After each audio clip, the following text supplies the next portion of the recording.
Breaking చూస్తున్నాం. ఉపరాష్ట్రపతి ఎన్నికల బరిలో ఇండియా కూటమి నిలిచింది. ఉపరాష్ట్రపతి ఎన్నికల్లో అభ్యర్థిగా జస్టిస్ సుదర్శన్ రెడ్డి పేరును ఖరారు చేసింది. ఉపరాష్ట్రపతి అభ్యర్థిగా సుదర్శన్ రెడ్డి పోటీ చేయనున్నట్లు ఇండియా కూటమి ప్రకటించింది.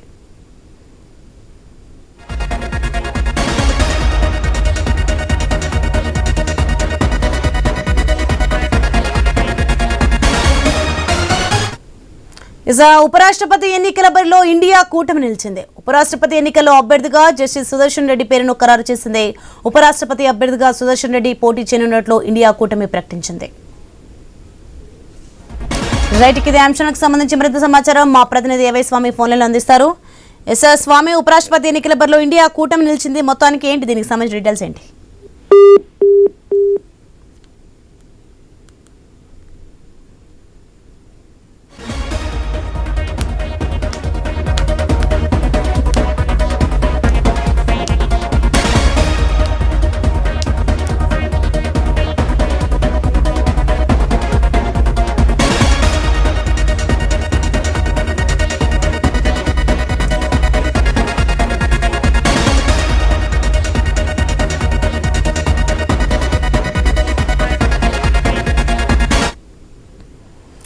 ఇక ఉపరాష్ట్రపతి ఎన్నికల బరిలో ఇండియా కూటమి నిలిచింది. ఉపరాష్ట్రపతి ఎన్నికల్లో అభ్యర్థిగా జస్టిస్ సుదర్శన్ రెడ్డి పేరును ఖరారు చేసింది. రైట్, ఇదే అంశానికి సంబంధించి మరింత సమాచారం మా ప్రతినిధి ఏవై స్వామి ఫోన్ లైన్ లో అందించేందుకు సిద్ధంగా ఉన్నారు. స్వామి,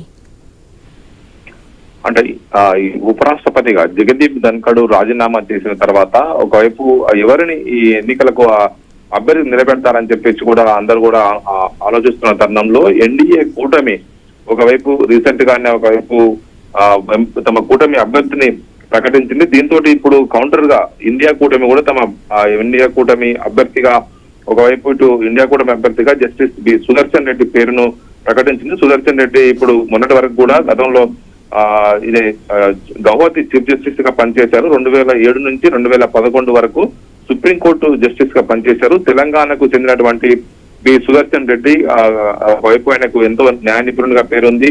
దీంతో కౌంటర్ గా ఒకవైపు బీజేపీ చేస్తున్నటువంటి ఈ ఇండియా కూటమి అభ్యర్థికి పోటీగా గతంలో మహారాష్ట్ర గవర్నర్ గా పనిచేసినటువంటి అభ్యర్థికి సంబంధించిన విషయంలో ఒకవైపు రాధాకృష్ణన్ కౌంటర్ గా ఇండియా కూటమి కూడా ఇప్పుడు తమ అభ్యర్థి నిలబెట్టింది. ఏకగ్రీవంగా ఉపరాష్ట్రపతి ఎన్నికను ముగించాలని చెప్పేసి ఇండియా కూటమి అనుకున్నప్పుడు కూడా వారికి చెక్ పెడుతూ ఇండియా కూటమి తమ అభ్యర్థిని జస్టిస్ సుదర్శన్ రెడ్డి పేరును ప్రకటించింది. ఒకవైపు ఇప్పటికే మహారాష్ట్ర గవర్నర్ గా గతంలో తెలంగాణ జార్ఖండ్ గవర్నర్ గా పనిచేసినటువంటి సిపి రాధాకృష్ణన్ పేరును ఇండియా కూటమి తమ ఉపరాష్ట్రపతి అభ్యర్థిగా ప్రకటించడంతో నిన్న ఒకవైపు ఈ ఎన్నికకు సంబంధించి కేంద్ర రక్షణ శాఖ మంత్రి ఇటు రాజ్నాథ్ సింగ్ అదేవిధంగా పార్లమెంటరీ వ్యవహారాల శాఖ మంత్రి కిరణ్ రిజిజుకి ఎలక్షన్ బాధ్యతలపై చెప్పడం జరిగింది. నిన్న పలువురు ప్రతిపక్ష నేతలతోటి రాజ్నాథ్ సింగ్ మాట్లాడి ఎలక్షన్ ని ఏకగ్రీవం చేయాలని చెప్పేసి అనుకున్నప్పటికీ కూడా ఇండియా కూటమి ఒప్పుకోవట్లేదు. ఒకవైపు ఖచ్చితంగా ఇండియా కూటమిని ఖచ్చితంగా ఢీకొట్టాలనే ఉద్దేశంతో కూడా ఇండియా కూటమి నేతలంతా కూడా తమ ఉమ్మడి అభ్యర్థిని ప్రకటించడం జరిగింది. దీంతో ఇప్పుడు ఎలక్షన్ విషయంలో సంబంధించి ఇప్పుడు ఏం జరుగుతుందని చెప్పేసి కూడా అంతా భావిస్తున్న తరుణంలో ఇప్పుడు ఇండియా కూటమి అనూహ్యంగా తమ అభ్యర్థిని తెరపైకి తీసుకురావడంతో కూడా ఎలక్షన్స్ మరింత రసవత్తరంగా మారే అవకాశం కనబడుతుంది. ఇప్పుడున్నటువంటి పరిస్థితుల్లో ఏకగ్రీవంగా ఎలక్షన్ జరగకుండా దాన్ని ఇండియా కూటమి అడ్డుకోగలిగింది. అందులో భాగంగానే ఇప్పుడు వ్యూహాత్మకంగా ఇండియా కూటమి ఇప్పుడు జస్టిస్ సుదర్శన్ రెడ్డి పేరు తెరపై తీసుకొచ్చింది.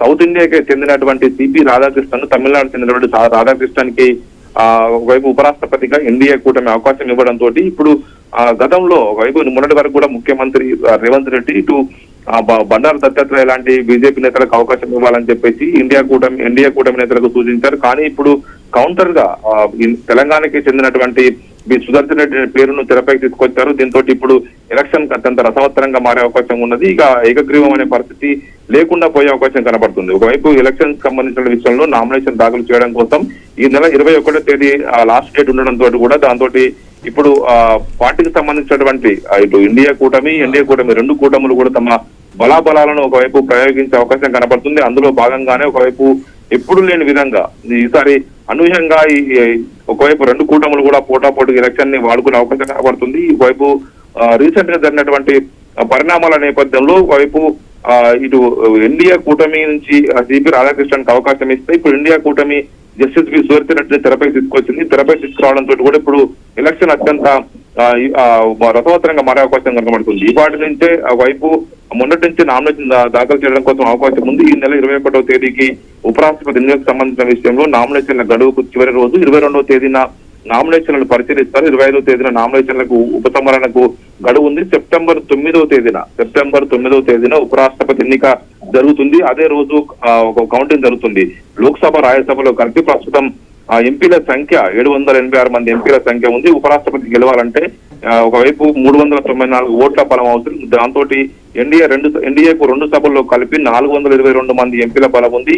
గెలుపు కంటే అధికంగానే ఎన్డీఏ కూటమికి బలం ఉండడంతో కూడా ఎన్డీఏ అభ్యర్థి గెలుపు ఈజీ అని చెప్పేసి కూడా వాళ్ళు భావిస్తున్నారు. అందుకోసమే ఇప్పుడు జగదీప్ ధన్కర్ రాజీనామాతో వచ్చినటువంటి ఎలక్షన్ సంబంధించిన విషయంలో ఇప్పుడు ఖచ్చితమైనటువంటి వ్యూహంతో ఇండియా కూటమి ముందుకు పోతుంది. ఒకవైపు బీహార్ లో ఓట్లకు సంబంధించిన విషయంలో దానికి సంబంధించిన విషయంలో ఓటు అభయాన్ని యాత్ర చేస్తున్నటువంటి రాహుల్ గాంధీ మిగతా ఇండియా కూటమి నేతలతో కూడా అందరితో చర్చించి ఒక నిర్ణయానికి వచ్చినట్టు తెలుస్తుంది. అందులో భాగంగానే తెలంగాణకే చెందినటువంటి సౌత్ ఇండియా వ్యక్తి అయినటువంటి సుప్రీంకోర్టు మాజీ జస్టిస్ 2007 నుంచి 2011 వరకు సుప్రీంకోర్టు జస్టిస్ గా పనిచేసినటువంటి జస్టిస్ బి సుదర్శన్ రెడ్డిని పేరును ఇప్పుడు ఉపరాష్ట్రపతి అభ్యర్థిగా ఇండియా కూటమి తెరపై తీసుకొచ్చింది. దీంతో ఎలక్షన్ అనేది కూడా ఇప్పుడు అనివార్యంగా కనబడుతుంది. మొత్తానికైతే ఏకగ్రీవంగా చేయాలనుకున్నటువంటి ఇండియా కూటమి వ్యూహానికి ఇండియా కూటమి చెక్ పెట్టింది. దీంతో నామినేషన్ల గడువు దగ్గర పడుతున్న నేపథ్యంలో తమ అభ్యర్థిని వైపు పేరు ప్రకటించి ఇప్పుడు ఎలక్షన్ బరిలో దింపబోతుంది. మొత్తానికైతే ఏకగ్రీవం చేయాలనుకున్నటువంటి ఇండియా కూటమికి ఇప్పుడు ఇండియా కూటమి చెక్ పెట్టి తెలంగాణకి చెందినటువంటి మాజీ supreme court justice B Sudarshan Reddy పేరును ప్రకటించడంతో కూడా ఇప్పుడు ఎలక్షన్ మరింత ఆటగా జరిగే జాతీయ రాజకీయాలు మారే అవకాశం కనబడుతుంది. సమయం మొత్తానికి ఉపరాష్ట్రపతి ఎన్నికల్లో పోటీ తప్పడం లేదు. ఎన్డీఏ అభ్యర్థిగా గవర్నర్ సిపి రాధాకృష్ణన్ పేరును కేంద్రం ప్రకటించాక ఇప్పుడు ఇండియా కూటమి కూడా అభ్యర్థిని బరిలో దింపుతుంది. అసలు ఏం జరగనుంది, అలాగే ఈ పోటీ ఎప్పుడు జరగనుంది? అంటే ఖచ్చితంగా దీనికి సంబంధించిన విషయంలో ఇండియా కూటమి ఇంతవరకు అభ్యర్థి నిలబెడతారా లేదా ఎలక్షన్ ఏకగ్రీవం అవుతుందా అని చెప్పేసి అంతా అనుకున్న తరుణంలో ఇండియా కూటమి తన అభ్యర్థిని ప్రకటించింది. నామినేషన్లకు ఈ నెల 21వ తేదీ నుంచి నామినేషన్ వేయాల్సి ఉంటుంది. 22వ తేదీన నామినేషన్ల పరిశీలన ఉంటుంది. సెప్టెంబర్ 9వ తేదీన ఎలక్షన్ నిర్వహిస్తామని చెప్పేసి ఇప్పటికే కేంద్ర ఎన్నికల సంఘం ఇప్పటికే షెడ్యూల్ కూడా ప్రకటించింది. ఈ పార్లమెంటు సమావేశాలు అయిపోయిన తర్వాత దీనికి సంబంధించిన విషయంలో షెడ్యూల్ ఉంటుంది. లోక్సభలో రాజ్యసభలో కలిపి మొత్తం 786 మంది ఎంపీల సంఖ్యలో 394 మంది ఎంపీల బలం ఉన్న అభ్యర్థి మాత్రమే ఉపరాష్ట్రపతి. అలాగా లైన్ లో ఉండండి స్వామి. आंध्र प्रदेश हाई कोर्ट के जज रहे हैं, आसाम हाई कोर्ट के चीफ जस्टिस रहे हैं, सुप्रीम कोर्ट के जज रहे हैं.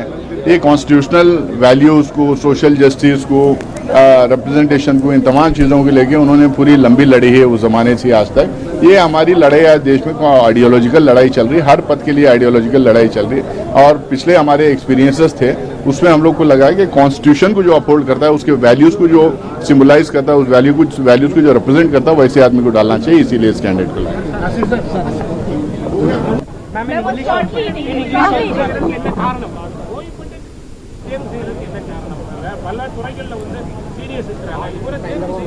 இல்லைங்க, தொடர்ந்து அவரும் இந்திய மக்களுக்காக நீதிபதியாக இருந்த பொழுது கூட அவருடைய பல தீர்ப்புகள் மக்களுக்கான தீர்ப்புகளாக, கான்ஸ்டிடியூஷனை தாங்கி பிடிக்கக்கூடிய தீர்ப்புகளாக, அதற்கு ஓய்வு பெற்ற பிறகு இன்று இருக்கக்கூடிய பாஜக ஹிந்துத்துவ அரசியலை எதிர்த்து பேசக்கூடிய ஒருவராக அவர் செயல்பட்டு கொண்டிருக்கிறார்.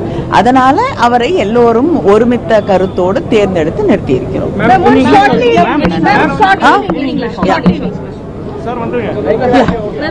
PTI today, Sudarshan Reddy has been announced as a candidate for the vice president election from the opposition side.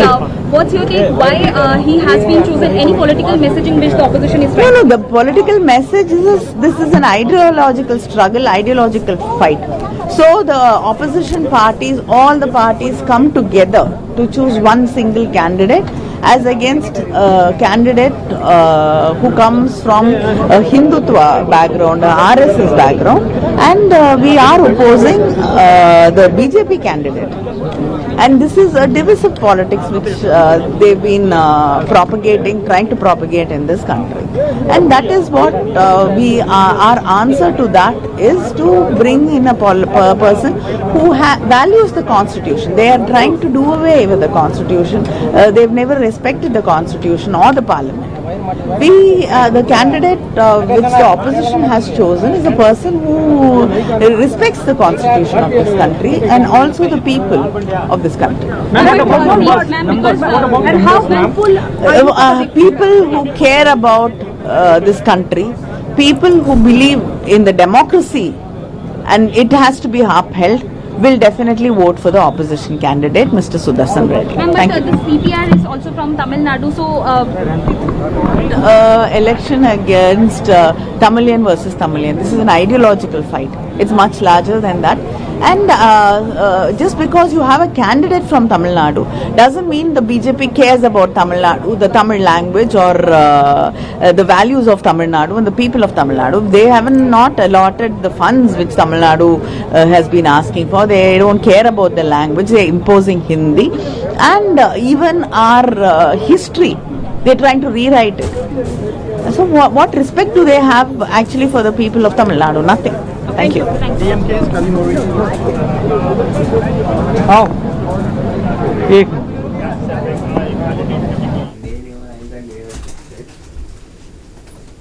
मैं एक अच्छे उम्मीदवार को, एक अच्छे कानूनदा आदमी को और एक अच्छे स्वभाव के जो उम्मीदवार है उसको हम खड़ा करने जा रहे हैं।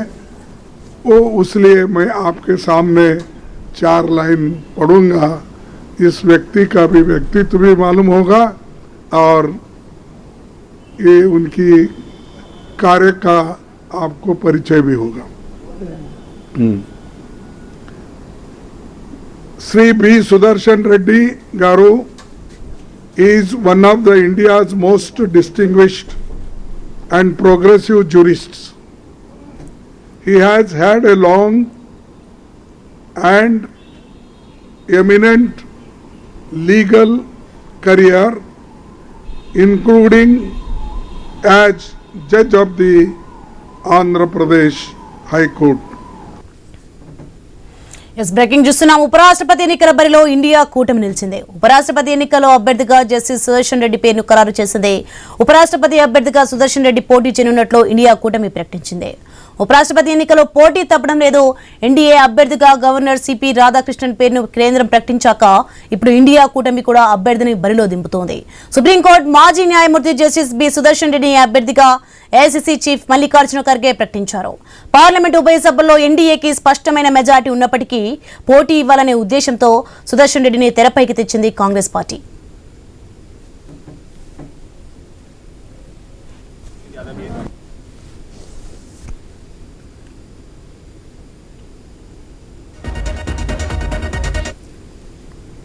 ఇక తెలంగాణ ప్రభుత్వం కులగణన చేపట్టాక ఆ నివేదికను అధ్యయనం చేయడానికి ఇండిపెండెంట్ ఎక్స్పర్ట్స్ వర్కింగ్ గ్రూప్ ను ఏర్పాటు చేసింది. ఈ కమిటీకి జస్టిస్ సుదర్శన్ రెడ్డి చైర్మన్ గా ఉన్నారు. ఇటీవల ఢిల్లీలో కులగణనపై పవర్ పాయింట్ ప్రెజెంటేషన్ ఇచ్చిన సందర్భంలోనూ జస్టిస్ సుదర్శన్ రెడ్డి బృందం రాహుల్ మల్లికార్జున ఖర్గేలతో భేటీ అయ్యింది. ఆ సందర్భంగా కులగణనపై కమిటీ ఇచ్చిన నివేదికను రాహుల్ గాంధీ కొనియాడారు. ఇప్పుడు ఉపరాష్ట్రపతి అభ్యర్థి ఎంపికలో జస్టిస్ సుదర్శన్ రెడ్డిని ఎంచుకుంది ఇండియా కూటమి.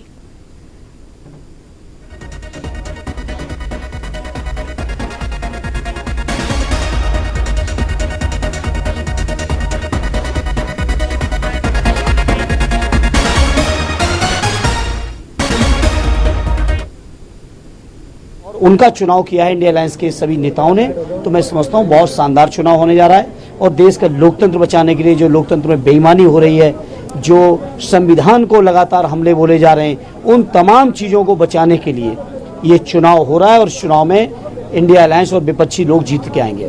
सीपी राधाकृष्णन उनके खिलाफ होंगे इस बार के चुनाव में, कैसा रहेगा इस बार का जो कंटेस्ट होगा? बहुत शानदार होगा, बहुत शानदार होगा। जहाँ से कृष्ण साहब हैं वहाँ की लीडिंग, न केवल लीडिंग और रूलिंग पार्टी, बल्कि मैं समझता हूँ जिस पार्टी को वहाँ की 75% ఉపరాష్ట్రపతి ఎన్నికల బరిలో ఇండియా కూటమి నిలిచింది. ఉపరాష్ట్రపతి ఎన్నికల్లో అభ్యర్థిగా జస్టిస్ సుదర్శన్ రెడ్డి పేరును ఖరారు చేసింది. ఉపరాష్ట్రపతి అభ్యర్థిగా సుదర్శన్ రెడ్డి పోటీ చేయనున్నట్లు ఇండియా కూటమి ప్రకటించింది. రైట్కి ఇదే అంశానికి సంబంధించి మరింత సమాచారం మా ప్రతినిధి ఏవై స్వామి ఫోన్లో అందిస్తారు. స్వామి, ఉపరాష్ట్రపతి ఎన్నికల్లో పోటీ తప్పడం లేదు. ఎన్డీఏ అభ్యర్థిగా గవర్నర్ సిపి రాధాకృష్ణన్ పేరును కేంద్రం ప్రకటించాక ఇప్పుడు ఇండియా కూటమి కూడా అభ్యర్థిని బరిలో దింపుతుంది. ఏంటి పరిస్థితి?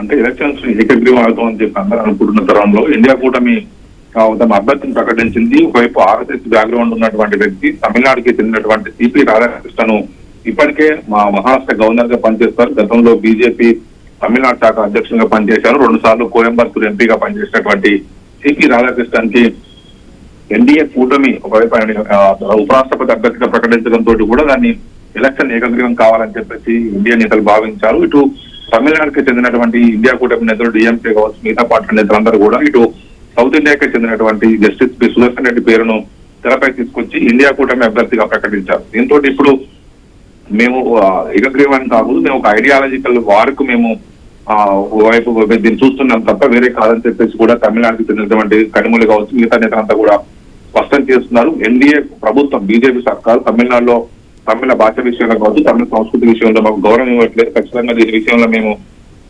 పోరాటం కొనసాగిస్తామని చెప్పేసి ఆమె స్పష్టం చేస్తున్నారు. దీనికి తోడు సౌత్ ఇండియాకి చెందినటువంటి తెలంగాణ వ్యక్తి జస్టిస్ బి సుదర్శన్ రెడ్డి గతంలో గౌహతి హైకోర్టు చీఫ్ జస్టిస్ గా, సుప్రీంకోర్టు జస్టిస్ గా పనిచేసినట్టు అనుభవం ఉన్నది. దీంతో సౌత్ ఇండియా, నార్త్ ఇండియాకి సంబంధించి కొంత పోలరైజేషన్ ఈక్వల్ చేయాలని చెప్పేసి ఎన్డీఏ కూటమి భావిస్తున్న తరుణంలో ఇప్పుడు ఇదే విషయానికి సంబంధించిన విషయంలో పార్టీకి సంబంధించినటువంటి నేతలంతా కూడా దీనికి చెక్ పెడుతున్నారు. అందులో భాగంగానే జస్టిస్ పి సుదర్శన్ రెడ్డి పేరును ప్రకటించారు. మొత్తానికైతే ప్రధానంగా ఇదే విషయం సంబంధించి ఇటు గతంలోనే తెలంగాణకు సంబంధించినటువంటి ముఖ్యమంత్రి రేవంత్ రెడ్డి ఢిల్లీకి వెళ్ళినప్పుడు తెలంగాణకు సంబంధించిన వ్యక్తి బండారు దత్తాత్రేయ బీజేపీలో ఆర్ఎస్ఎస్ లో పనిచేశారు, అదేవిధంగా గవర్నర్ గా పనిచేసే అనుభవం ఉంది, ఆయనను ఉపరాష్ట్రపతిగా పెడితే తప్పేంటని చెప్పేసి ఎన్డీఏ కూటమికి సూచించారు. అయినప్పటికీ కూడా ఇప్పుడున్న పరిస్థితుల్లో రాజకీయంగా కొంత ఎన్డీఏ కూటమి, ఇండియా కూటమి బలమైనటువంటి వాదనలు వినిపిస్తున్న ప్రస్తుత తరుణంలో 2 పార్టీలు కూడా, 2 వర్గాలు, 2 కూటములు కూడా పోటాపోటీగా ప్రయత్నాలు ముమ్మరం చేస్తున్నాయి. రీసెంట్ గా కూడా ఒకవైపు ద్రౌపది ముర్ము ఒకవైపు ఒక రాష్ట్రపతి అభ్యర్థిగా ప్రకటించిన సందర్భంలో కూడా ఇటు ఈ ఇండియా కూటమి కూడా తమ అభ్యర్థిని ప్రకటించి ఎలక్షన్ బరిలో నిలిపింది. దీంతో పోటీ కూడా అనివార్యంగా మారి ఒకవైపు ద్రౌపది ముర్ము గెలుపొందడం జరిగింది. మొత్తానికంటే ఇప్పుడున్న పరిస్థితుల్లో ఇటు ఎన్డీఏ కూటమి, ఇండియా కూటమి కూడా తమ బలాబలాలు నిరూపించుకోవడం కోసం ప్రయత్నం చేస్తున్నారు. అందులో భాగంగానే ఇప్పుడు ఎలక్షన్స్ ను ఏకగ్రీవం కానివ్వకుండా చూడాలని చెప్పేసి ఇప్పుడు పూర్తిగా ఓటింగ్ జరిగే విధంగా ప్రయత్నం చేస్తున్నారు. అందులో భాగంగానే ఇప్పుడు ఇండియా కూటమి నుంచి ఇప్పుడు జస్టిస్ బి సుదర్శన్ రెడ్డి పేరును తెరపై తీసుకురావడంతో కూడా ఎలక్షన్ సంబంధించి ఎలక్షన్స్ అనివార్యమైపోయింది. సెప్టెంబర్ 9వ తేదీన పార్లమెంట్ లో ఎలక్షన్ కొనసాగుతుంది. 786 మంది ఉన్నటువంటి పార్లమెంట్ ఉభయ సభల సభ్యులు, లోక్సభ, రాజ్యసభ సభ్యులందరూ కూడా ఓటింగ్ హక్కులు వినియోగించుకుంటారు. 394 ఓట్లు ఎవరు వస్తే వారు విజయం సాధించినట్టుగా ఒకవైపు మనకు దీనికి సంబంధించిన కౌంటింగ్ బలంగా చెప్తున్నారు. ఎన్డీఏ కూటమికి 402 మంది ఎంపీల బలం ఉంది. ఈ ఇండియా కూటమి కూడా ఖచ్చితంగా ఇప్పుడున్న పరిస్థితుల్లో ఎలక్షన్స్ లో అందరినీ కూడా విజ్ఞప్తి చేసే అవకాశం కనబడుతుంది. ఈ ఎన్డీఏ కూటమి చెక్ పెట్టడం కోసం చాలా మంది ఎంపీలని తన ఆత్మ ప్రభావం అనుసారం ఓటింగ్ వేయాలని చెప్పేసి విజ్ఞప్తి చేసే అవకాశం కనబడుతుంది. ఖచ్చితంగా ఈ ఎలక్షన్స్ కూడా అత్యంత రసవత్తరంగా హోరాహోరీగా జరిగే అవకాశం అయితే కనబడుతూ ఉన్నది. స్వామి, మొత్తానికి మనం చూసుకుంటే పార్లమెంట్ ఉభయ సభలో ఎన్డీఏకి స్పష్టమైన మెజార్టీ ఉన్నప్పటికీ పోటీ ఇవ్వాలనే ఉద్దేశంతో సుదర్శన్ రెడ్డిని తెరపైకి తెచ్చింది కాంగ్రెస్ పార్టీ. మనం చూస్తున్నాం. ఈ పోటీ ఎప్పుడు జరిగే అవకాశం ఉంది? అంటే సెప్టెంబర్ 9వ తేదీన ఎలక్షన్ ఉంది. అప్పటి వరకు కూడా ఇప్పుడు ఈ నెల 21వ తేదీ నుంచి నామినేషన్లు స్వీకరిస్తారు. 22వ తేదీన నామినేషన్లు గడువు పరిశీలన టైం ఏముంటుంది. 20వ తేదీన నామినేషన్లని ఉపసంహరణకు గడువు ఇచ్చారు. ఆ తర్వాత సెప్టెంబర్ 9వ తేదీన ఎలక్షన్ జరుగుతుంది. అదే రోజు కౌంటింగ్ చేసి గెలుపొందిన అభ్యర్థిని పేరు ప్రకటిస్తారు. రీసెంట్ గానే జగదీప్ ధన్కడ్ రాజీనామా చేయడంతో కూడా ఎలక్షన్స్ అనేది కూడా అనివార్యమైపోయింది. దీంతో అనూహ్య పరిణామాల నేపథ్యంలో తన ఆరోగ్య కారణాల రీత్యా జగదీప్ ధన్కడ్ ఉపరాష్ట్ర పదవికి రాజీనామా చేశారు. దీంతో ఎలక్షన్ అనేది కూడా ఇప్పుడు వెంటనే కేంద్ర ఎన్నికల సంఘం ఎలక్షన్ సంబంధించిన విషయం షెడ్యూల్ ని వెంబడే ఖరారు చేసి ప్రకటించింది. ఈ పార్లమెంట్ సమావేశాల లోపే సంబంధించిన అభ్యర్థిని ఎలక్షన్ సంబంధించి ప్రక్రియ కొనసాగుతుందని చెప్పేసి అంతా భావిస్తున్న తరుణంలో ఇప్పుడు మన విదేశీ పర్యటన వెళ్ళొచ్చిన తర్వాత ప్రైమ్ మినిస్టర్ నరేంద్ర మోడీ ఆధ్వర్యంలో ఎన్డీఏ కూటమి నేషనల్ డెమోక్రటిక్ అలయన్స్ ఎన్డీఏ కూటమి నేతలందరూ కూడా మహారాష్ట్ర గవర్నర్ ఆర్ఎస్ఎస్ వ్యక్తి సిపి రాధాకృష్ణన్ పేరు మీద ప్రకటించారు. Right, thank you Swamy.